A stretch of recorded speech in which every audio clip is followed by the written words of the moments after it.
Matapos lumipad ni Kang palayo, at makita siyang umalis ng general, sinabi ng general sa lahat na lumayo at tawagan ang Inhumane Corpse Recovery Team, dahil kailangan nilang kunin ang katawan habang sariwa pa.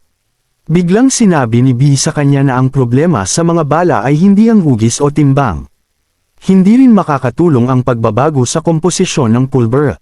Kahit na ang mga bala na ito ay espesyal na ginawa upang maging pinakamahusay na mga armor-piercing rounds, hindi sila mas mahusay kaysa sa normal na long-range precision bullet.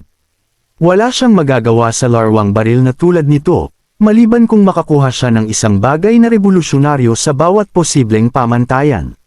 Mamamatay silang lahat ng walang kabuluhan. Sinabi ng general na ipapasa niya ang kanyang mga alalahanin sa mga mananaliksik ng ISSTF. Tumunog ang kanyang telepono, at sinagot niya ito, dahil tinawagan siya ng commander upang itanong ang tungkol sa sitwasyon. Ipinaliwanag ng general na tumakas lang si Whitecap sa lugar, at naasikaso na ang halimaw. Hindi nagustuhan ng commander, si Beck O'Jean, ang katotohanang siya ang unang tumawag, dahil ilang beses na niyang sinabi na dapat siyang mag-ulat pagkatapos ng lahat. Nagpaumanhin ang general, ngunit sinabi ng commander na makinig siyang mabuti. Ang transportasyon ng bangkay ng halimaw ang kanyang pangunahing prioridad ngayon, dahil nakausap na niya ang NFS at iba pang pambansang ahensya. Hindi niya kailangang mag-alala tungkol sa anumang mga kahihinatnan at ilagay ang bangkay sa Transport Vehicle 101. Kinumpirma ng general na inilalagay na ng mga tauhan ang bangkay. Kaya sinabi ni O'Jean na sa sandaling mailagay ito at paalis na, ang buong sitwasyon ay wala na sa kanilang jurisdiction, kaya ang kanyang huling misyon ay bawiin ang lahat ng puwersa mula sa lugar. Kinumpirma ito ng general, at tinapos ang tawag ng medyo nag-aalangan, na may bahid ng pagkasuklam sa kanyang mga mata. Tumawag ang commander sa ibang tao, na nagtanong kung may pagmamadali. Kinumpirma niyang wala, ngunit gusto lang niyang mag-ulat tungkol sa sitwasyon, dahil nagkaroon ng krisis sa halimaw. Mayroong 14 na patay, at 2 ang nasa kritikal na kondisyon. Sinabi ng lalaking tinawagan niya na makinig siya. Wala siyang pakialam sa alinman doon. Maaari na lang niyang ibigay ang buod. Sinabi ng commander na ang transport vehicle na nagdadala ng bangkay ay kasalukuyang papunta sa lugar ng Falcon, at ang oras ng pagdating ay bukas ng gabi. Sinabi ng ahente ng lalaki na kailangan na nilang umalis, kaya sinabi ng lalaki na kailangan niyang ibaba ang telepono, ngunit babalaan niya siya ngayon. Kung sasayangin niya ang kanyang oras sa mga walang kwentang bagay na tulad nito, sisiguraduhin niyang aalisin niya siya. Habang inaayos niya ang kanyang kurbata, iniisip ng lalaki kung bakit niya kailangang mag-alala tungkol sa maruming mga tao. Sapat na kailangan niyang magsalita sa harap ng mga maruming taong parang langgam na ito. Habang humaharap siya sa publiko, nagbago ang kanyang ugali at may nagpakilala sa kanya. Siya ang pag-asa ng bagong henerasyon, ang siyang gagawa sa mundo na mapayapa at magpapabago sa hinaharap, si Marcus Gerald. Habang umaalis ang 101 transport vehicle, nagtataka ang sundalo kung ano ang transport vehicle na ito, dahil tila hindi ito bahagi ng kanilang korporasyon. Sinabi ng general sa kanya na hindi nila kailangang malaman ang tungkol dito, ngunit siguradong alam ni Nanggi, habang pinapanood niya ang transport vehicle at sinabi na papunta ito sa Falcon. Sa pinakabagong episode ng Ketchup Man, nahuli niya sa wakas ang isa sa mga tauhan ni Sherlock at hinihingi niyang malaman kung nasaan ang base nito, dahil dudurugin niya ito at pipigilan ang krimen. Sinubukan ng tauhan na sabihin na, kailangan siyang pakawalan upang makasalita, ngunit nakita ni Ketchup Man na ayaw niyang magsalita, kaya itinapon niya ito sa isang gusali at ginamit ang isa sa kanyang mga signature moves. Ketchup Smash, upang ganap na wasakin ang kalaban, na nagsimulang maglabas ng dugo sa bibig, sinabi ni Ketchup Man na tumigil siya sa pag-arte na parang malaking sanggol. Dahil hindi man lang isang kapat ng kanyang tunay na kapangyarihan ang ginamit, dahil gusto niyang iligtas siya, upang magpadala ng mensahe kay Sherlock. Hanggat humihinga pa siya, walang sinuman ang magbabanta sa planetang ito. Namangha ang mga tao sa kapangyarihan ni Ketchup Man. At ipinaliwanag ng isang reporter ng balita na nasa lugar na inatake ng isang mapanganib na halimaw ang gitna ng New York. Ngunit sa huli, napigilan ang masamang pagwawala ng halimaw ni Ketchup Man. Siya talaga ang pag-asa ng Earth, ang bayaning kailangan nila ang isang superhuman. Pagkatapos ng episode, malungkot si Kang dahil kailangan niyang maghintay ng 1 linggo para sa isa pa. Ngunit doon nagising si Yuri at nagtanong kung paano siya hindi napapagod matapos ang laban kahapon. Upang manood ng catch-up man sa unang bahagi ng umaga, talagang nahuhumaling siya. Sinabi ni Kang na kailangan niyang panoorin ang premiere, at siguradong kamangha-mangha ito kaya dapat niyang panoorin ang rerun. Aksidente niyang sinubukang i-spoil ito kay Yuri, na agad siyang pinigilan. Nagsimulang mag-isip si Kang tungkol sa kung ano ang nakita ni Nangi sa kanya na katulad ni Ketchup Man, na tila nagawa na niya ng maraming beses. Kaya bumalik sa pagtulog si Yuri, ngunit naalala niya na hindi kinansela ang klase hanggang sa katapusan. Nakalimutan niyang sabihin kay Kang, at sa isang iglap, naghanda si Kang. At tumakbo palabas ng pinto, ngunit nag-iwan ng kalat sa kanyang lugar, isang bagay na kailangang asikasuhin ni Yuri. Papunta sa paaralan, narinig ni Kang ang 2 estudyante na nag-uusap tungkol kay Whitecap, kung saan sinabi ng isa sa kanila na hinarang ng misteryosong lalaki ang kanyang atake. Napahiya si Whitecap. Sinabi ng kanyang kaibigan na ang pagharang lamang ng atake ay walang ibig sabihin, ngunit patuloy na nagalit ang lalaki at sinabi na nasa dahado pa rin si Whitecap. Walang pakialam ang kanyang kaibigan doon, siya pa rin ang pinakamahusay. At sinabi siya ba ang lalaban sa mga hayop na nagpapakita kamakailan? Sino siya para humusga kung isa siyang keyboard warrior na naglalaro ng Battle Royale buong araw? Nagtanong ang lalaki kung bakit bigla siyang naging masungit, ngunit ipinagtatanggol lang ng kanyang kaibigan si Whitecap. Dahil siya lang ang lalaking lumalaban sa mga halimaw, at isinasapalaran din ang kanyang buhay. Isa siyang tunay na bayani. Sinabi ng lalaki na narinig niyang isa lang si Whitecap na cyborg na ginawa ng militar, ngunit sapat na ang kanyang kaibigan sa kanyang katangahan, kaya sinabi niya na kung siya si Whitecap, bubugbugin niya siya. Sinabi ng lalaki na hindi niya kayang talunin ang isang langaw kung gusto niya, na nagpilit sa kaibigan niyang subukang magbiro. Ngunit aksidente niyang natamaan ang isang napakalakas na lalaki, isang napakataas na lalaki sa kanyang braso, na nagtanong kung gusto niyang mamatay bigla. Habang nagpapaumanhin ang kanyang kaibigan, iniisip ng lalaki na sila ay nasa problema, dahil ang lalaking iyon ay si Choi Taek. Patuloy niyang tinakot ang kaibigan, hanggang sa mapansin niyang nakatitig sa kanya si Kang. Nagtanong siya kung ano ang kanyang tinatitigan, ngunit patuloy lang na nakatitig si Kang, na nagpagalit kay Taek. Habang sinasabi niya sa kanya na tumigil hanggang sa pumunta siya at isuksok ang kanyang bag sa kanyang puwet. Umiwas ng tingin si Kang at nagpaumanhin, na nagpahintulot. Kay Taek napakawalan sila, ngunit sinabi niya maaalala niya ang kanilang mga mukha, lalo na ang nakakatakot na lalaking ito. Sinabi ni Ginger sa kanyang kaibigang si Wook, na sila ay nasa napakalaking problema, na nagpilit kay Wook na magtanong kung bakit. Nagtanong ang Ginger Guy kung alam niya ang Gondo Gang, na kinumpirma ni Wook, ngunit hindi alam ang ginagawa, ang pangalan lang. Ipinaliwanag ng Ginger Guy na ang gang na ito ay mas katulad ng isang organisasyon na nilikha sa Mabong Middle School.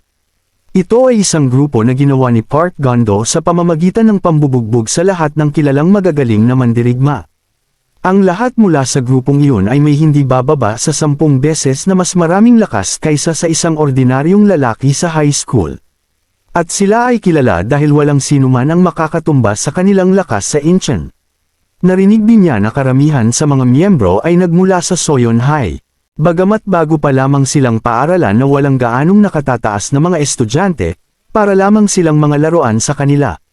Yang putang inang mukhang gorilla na nagbanta sa kanya kanina ay isa sa kanilang mga kapitan.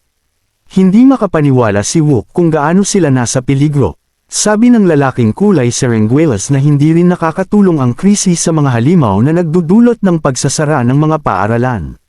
Dahil halos kahit anong gusto nilang gawin ay magagawa ng mga delinkwenteng iyon. Kahit itong simpleng lalaki sa harap nila ay bubugbugin na sana dahil lang sa pagtingin sa kanyang direksyon. Basta, dapat siyang lumayo hanggat maaari, dahil ayaw niyang makialam sa kahit sino sa grupong iyon. Sa klase ni Kang, isa sa mga kaibigan ng babae, yung gumising kay Kang, ay ginigising ng kaibigan niya, na tinatawag siyang Hong. Sa kalaunan ay nagising siya, at hindi makapaniwala ang kaibigan niya na natutulog siya unang-una sa umaga. Pero mas nag-aalala siya sa mga pasa sa mukha niya. Dapat na siyang tumigil sa pagboboksing. Hindi yan mabuti para sa kanya. Tanong ni Hong kung para saan siya nang istorbo. Nanay ba siya niya o ano? Hindi alam ni Yo Jin-ju, ang kanyang kaibigan, kung paano sisigat dito. Pero naputol ang kanyang iniisip nang pumasok si Kang sa silid-aralan. Kinuha niya ang atensyon nito at sinabing nakabukas ang kanyang cipher, na mukhang totoo nga, kaya inayos ni Kang ang kanyang cipher.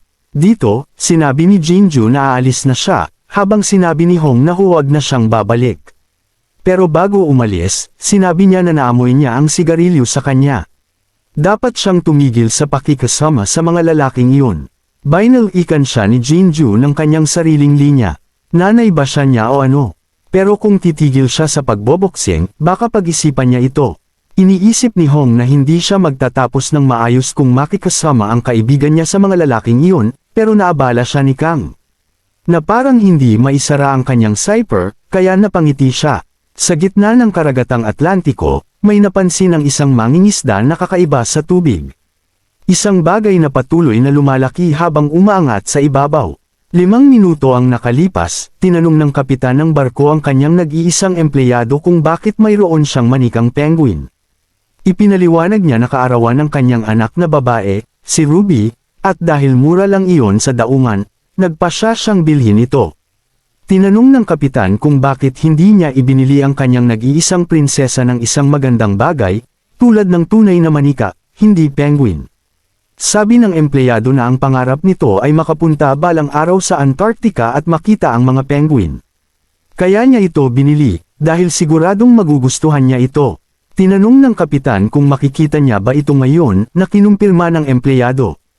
Pagkatapos ng pananghalian, diretso na siyang uuwi. Natatakot siya na dahil halos sa barkong ito na siya nakatira, baka makalimutan na nito ang kanyang gwapong mukha.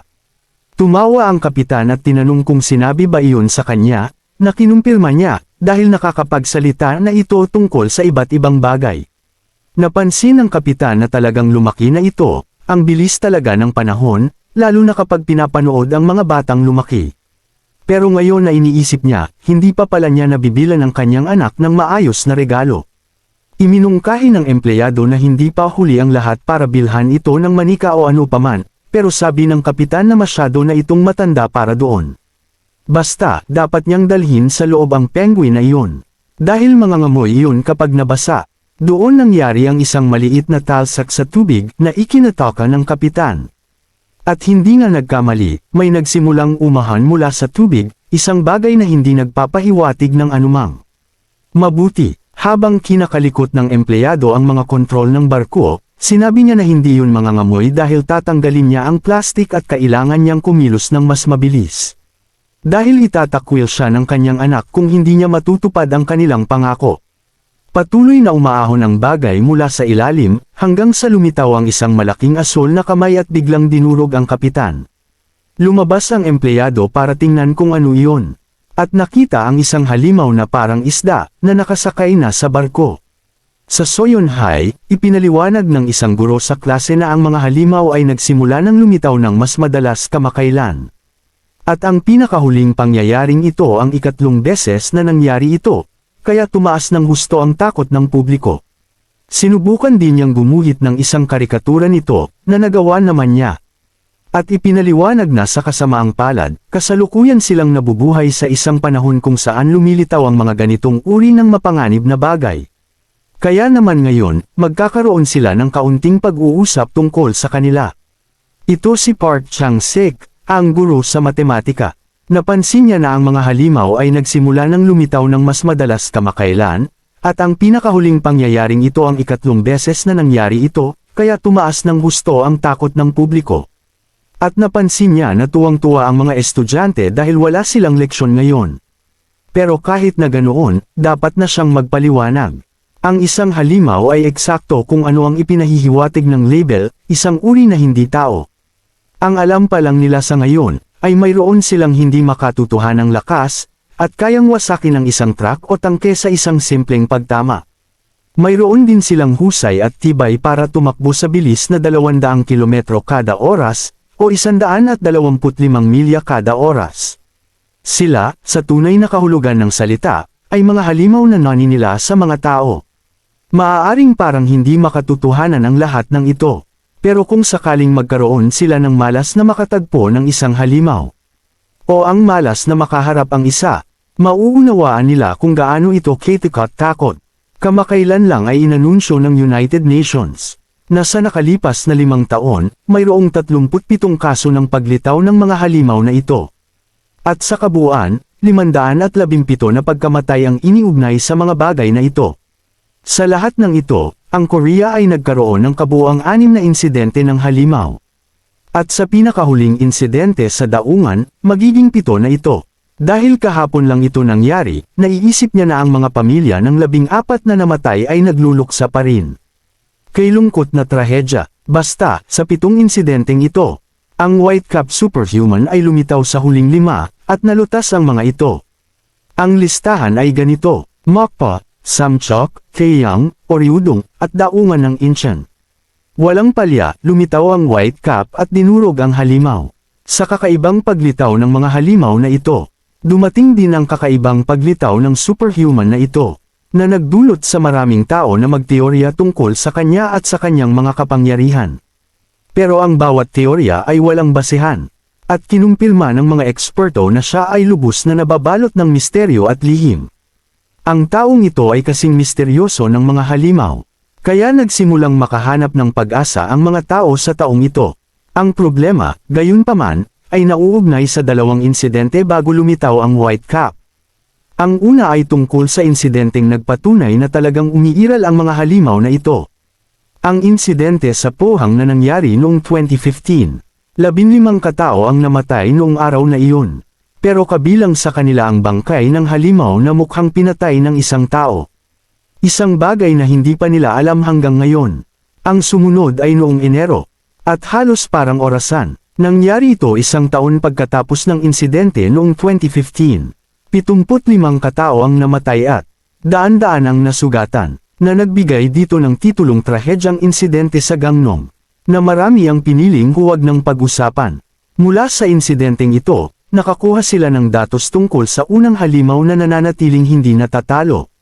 Si Heptahorn. Ang pangalang ito ay ibinigay sa kanya dahil sa 7 sungay na mayroon siya sa kanyang katawan. Ang unang halimaw na nabuhay. Ayon sa mga nakaligtas sa insidenteng ito, nang magsimulang mamatay ang mga tao nang walang tigil, biglang lumitaw ang isang malaking lalaking mahaba ang buhok at nakipaglaban kay Heptahorn. Gayunpaman, hindi gaanong maraming nalalaman mula dito, dahil ang malaking lalaki ay tuluyang nawala, at si Heptahorn ay dahan-daang nawala rin sa himpapawid. Ang insidenteng ito ay inimbestigahan at sinuri ng iba't ibang uri ng mga opisyal ng gobyerno at eksperto, na ang kanilang teorya ay ganito ang takbo. Ang lalaking mahaba ang buhok, na pinaghihinalaan nilang isang superhuman, ay pinatay ni Heptahorn, pero labis siyang nasugatan.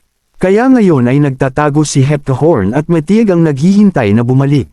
Dahil sa insidenteng ito na naramdaman sa buong mundo, na itatag ang Center for Inhumane Disaster Alert, na nagtalaga ng mga antas ng alerto sa paglitaw ng mga halimaw. At nagpahintulot din sa paglikha ng isang espesyal na pangkat sa loob ng militar. Ang ISSTF, Inhumane Subjugation Special Task Force. Gayunpaman, ang pinakamahalagang tanong sa kasalukuyan ay itinatanong kaugnay ng 3 ito. Sino ang lalaking pumihil kay Heptahorn? Talaga bang namatay siya? Kung patay na siya, sino ang pipigil kay Heptahorn? Sino ang pumatay sa kanya? Kumusta naman ang Whitecap Superhuman na biglang lumitaw? Pagkatapos mawala si Heptahorn. Pero ang pinakamahalaga at pinakamalaking tanong ay, saan nanggaling ang mga halimaw? Napansin ni Kong-sik na halos walang nakikinig sa kanyang leksyon. Kaya inampos niya ang mesa para gisingin sila. Pero dahil malapit na ang bell, isa na lang ang sasabihin niya sa kanila. Hindi dahil tinuturuan niya sila ng isang bagay, ay may karapatan na silang matulog. Ang tungkulin ng isang estudyante ay mag-aral. Pero hindi yun ang pinakamahalagang bagay, kundi ang magpakita ng malalim na interes sa kanilang kasalukuyang lipunan at mga pangyayari. Hindi sila maaaring mabuhay sa pamamagitan lamang ng pagtingin sa kung ano ang ibinibigay sa kanila ng libre. Sa mga panahong ito kung saan pinatunayan ng sangkatauhan kung gaano ito kaina. Hindi lang dapat sila gumawa ng kanilang takdang aralin, at pagkatapos ay maglaro. Nakikiusap siya sa kanila, na kahit man lang magpakita ng mas maraming interes sa mundong ito. Iyon ang kanyang tapat na opinyon bilang isang guro, at bilang isang magulang. Pagkatapos noon ay umalis siya, pero pinakinggan ni Hong ang lahat at mukhang naantig siya sa kanyang mga salita. Habang umaalis si Chong-sik, nakipag-usap siya sa kanyang asawa. Sinasabi sa kanya na katatapos lang ng klase niya at papunta na siya. Dahil gusto niyang makarating doon ng maaga. Kinailangan niya dahil anibersaryo ng kanyang kamatayan. Pagkatapos niyang ibaba ang tawag, tiningnan niya ang mga litrato ng kanyang patay na anak na nakadikit sa kanyang dashboard. At naisip niya na dapat siyang pumunta doon kahit anong mangyari. Kailangan niyang makita ang kanyang nag-iisang anak, at manalangin ng buong puso. Para hindi makatagpo ng anumang halimaw ang kanyang anak sa langit.